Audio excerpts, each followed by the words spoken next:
Do you know this product? This is liquid charcoal. This is new. Not new, but new to me. I want to test it, but I have never used it before, so I'm not sure how it behaves, and I want to try it with different other mediums and using it in different ways.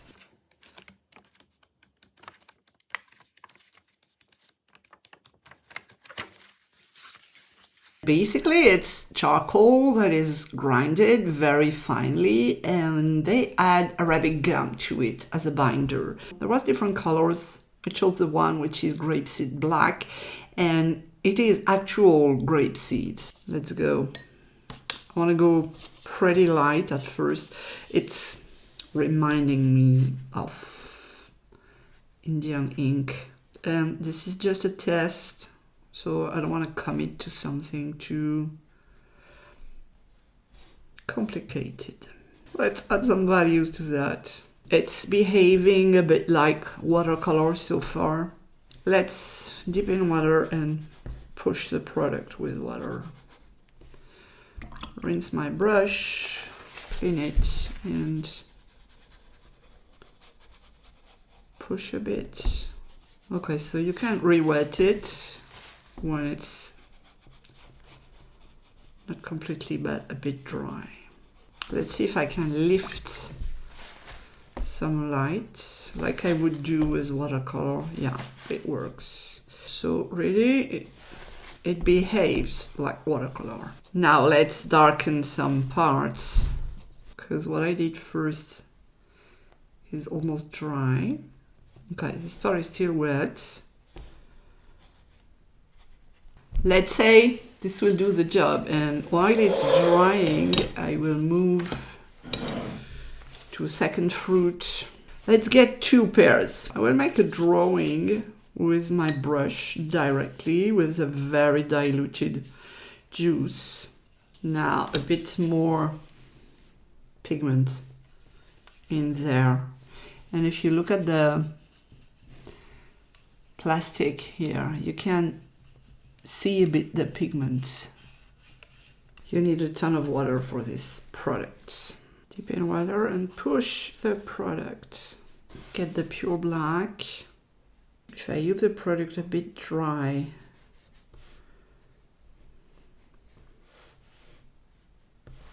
it's cool as well. If I dip directly in the product and almost no water, you can get a dry brush effect. I can still clean my brush and add water on the edge and let it fuse in the water to get a soft edge. But as soon as you come back into it, it's lifting. Yeah, it's lifting the pigments if you come back to it.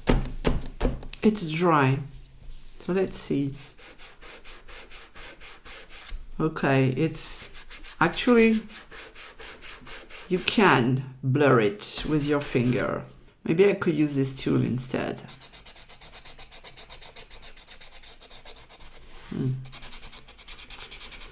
Not really. Yeah, better with my finger. So yeah, if you rub hard, but very hard, you will lift up the pigment. It's actually not fixed to the paper. It's really behaving like actual charcoal. And now that it's dry, can I go and lift some light?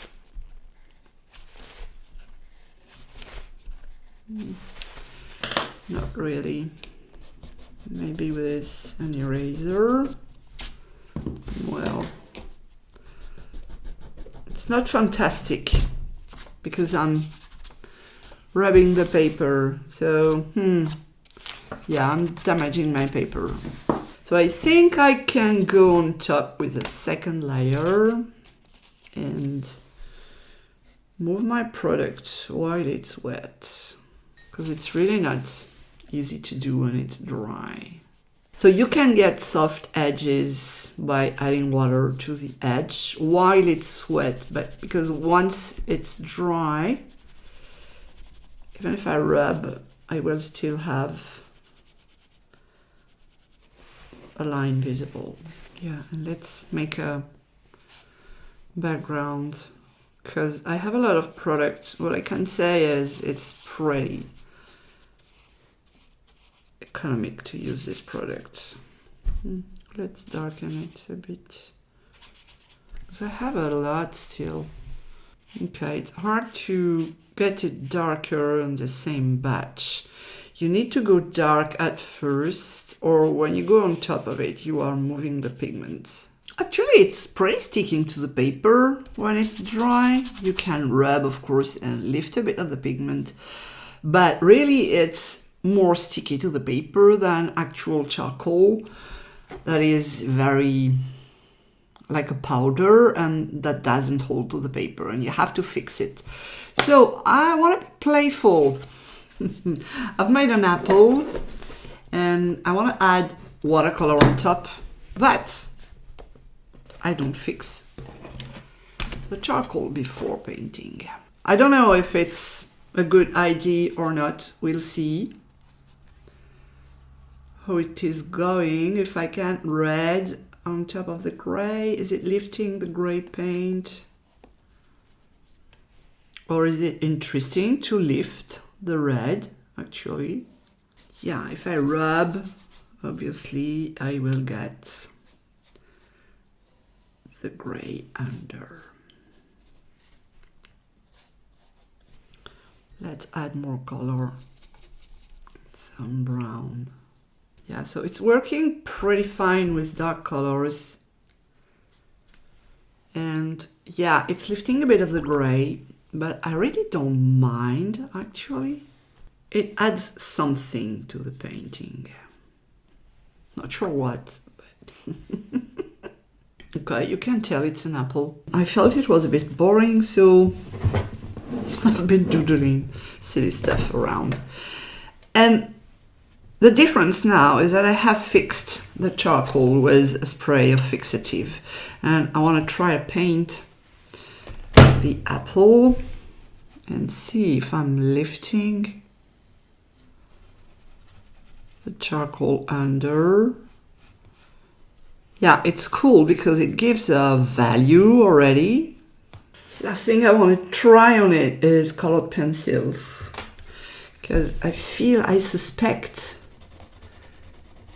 it might not be very good. Something interesting is that it's pretty scratchy when you are working directly on the dry charcoal.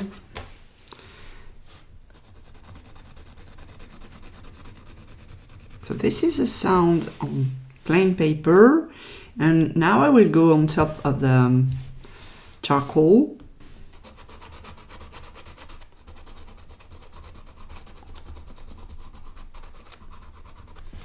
There is a scratchy feel to it,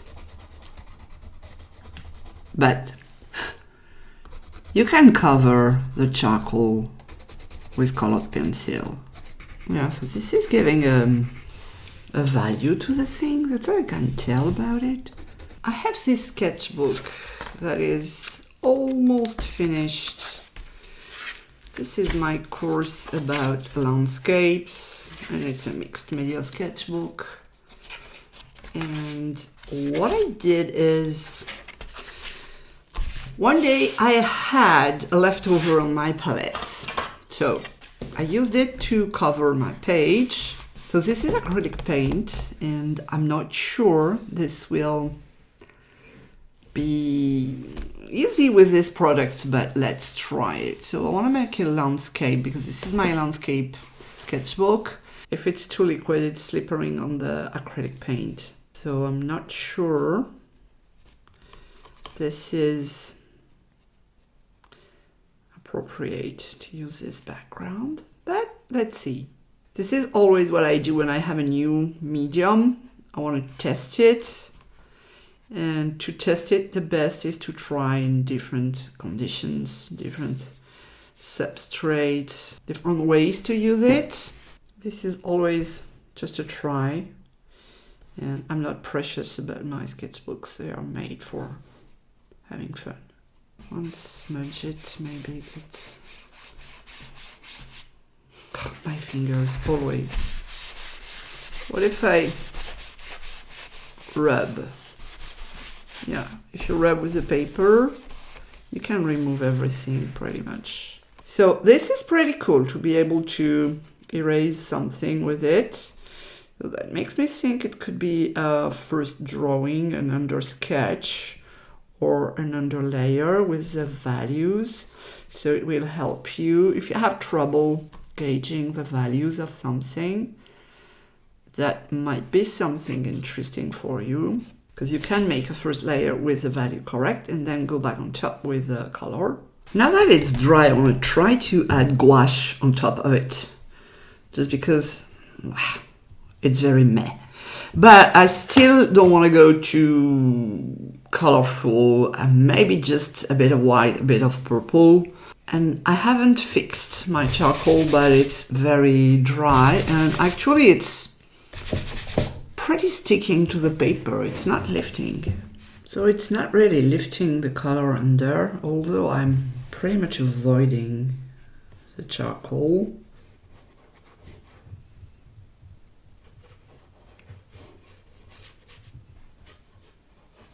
I have this other sketchbook, which is the one with my pet portraits for pet party, and I still have some pages. But this time I want to draw first and see how the pencil is doing under this product. Still need a bit of water to be able to move the product. It's a bit like gouache. If you don't add water, it's impossible to move. I'm working with a pretty dry brush. Actually, it has water, of course, but it's really not very liquid. And this is a mixed media paper. It's not a watercolor paper, so I'm okay if the color is not fusing the way I'd like. Let's try to add color to this cute cat. Well, it's not cute yet, but it will be. And I want to add water-based markers. Mine are Tombow, and this is a pretty liquid medium, so it will lift up a bit of the gray. Yeah, you can tell from the nib. Yeah, you can tell it's lifting, but that can be interesting. I don't know. I know some of you have trouble with the values, so I'm always trying new things to help you move the needle, so to speak. And that might be something interesting, especially you get muted colors. You don't get such vivid colors. Well, for the purpose of just trying a new product, I think this will do the job. Just maybe add some whiskers to it, but with a pencil. This will make the difference. And we have some over here and some dots. All in all, you don't need to fix the product to the paper before applying a color on top of it. If you like muted colors, if you want bright colors, I guess that's not the way to go. Now it's time to look at what we have done and how I would use liquid charcoal. First thing is to paint just value studies, and this is a great tool for value studies. It has a nice feel to it. This one has a bit of blue undertone. This is a color grapeseed black, and it's black, of course, but it's a cool black, and you can tell here you have a bit of blue shades. So very good tool, and actually it's not really lifting off the paper. It's easy to maneuver when it's wet. It's very less easy to erase because you are lifting the paper, or maybe it's my paper.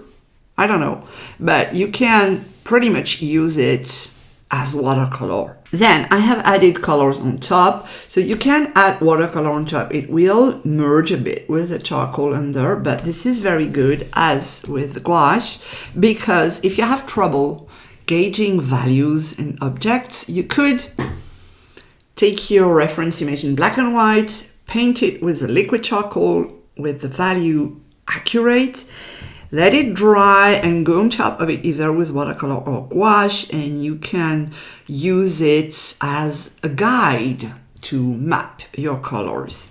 That is a very good way to use it. Then you can draw directly with it with your paintbrush, and it's pretty cool by itself.